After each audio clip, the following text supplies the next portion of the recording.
Ilalagay na natin ang gata pagkatapos matunaw ng asukal na pula. Arnibal. Inarnibal muna natin.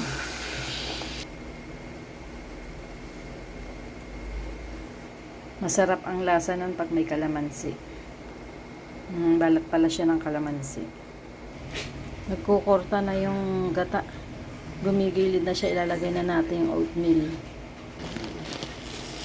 Utay-utay lang ang lagay natin kasi tatantyahin natin yung gata. Baka mamaya kulangan tayo sa gata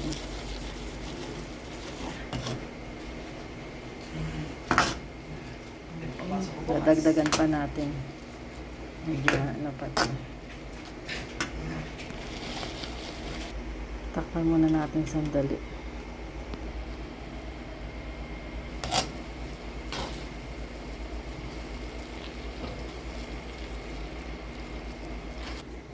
Lagyan ko ng konting tubig para maluto yung oatmeal. Ito ay utay-utay kong nilalagyan ng tubig, tapos kasi kailangan ito medyo umalsa lang ng bahagya. Hindi natin pwedeng o-overcook yung oatmeal. Kailangan may mangunguya tayo. Pangit pag malabsak ito. Kasi gagawin natin tong biko. Paliligatin natin. Dapat maligat ito.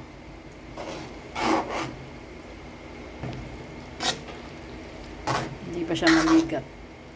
Hindi pa. Dapat maligat yan. Pagluluto ng biko, hindi basta-basta.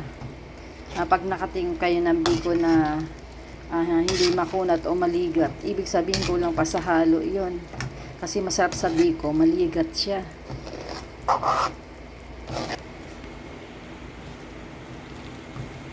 Ayan, maligat na siya. Tingnan nyo ha. Ayan umikinis na.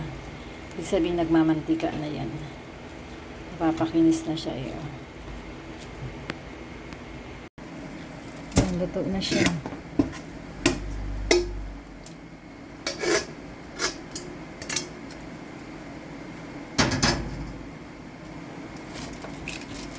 Ayan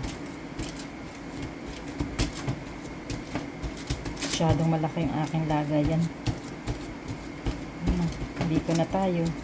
Ibiko na gawa sa oats. Oatmeal biko. Ayan. Ito niya, nagmamantika. May mantika na. Ayan, gata yan.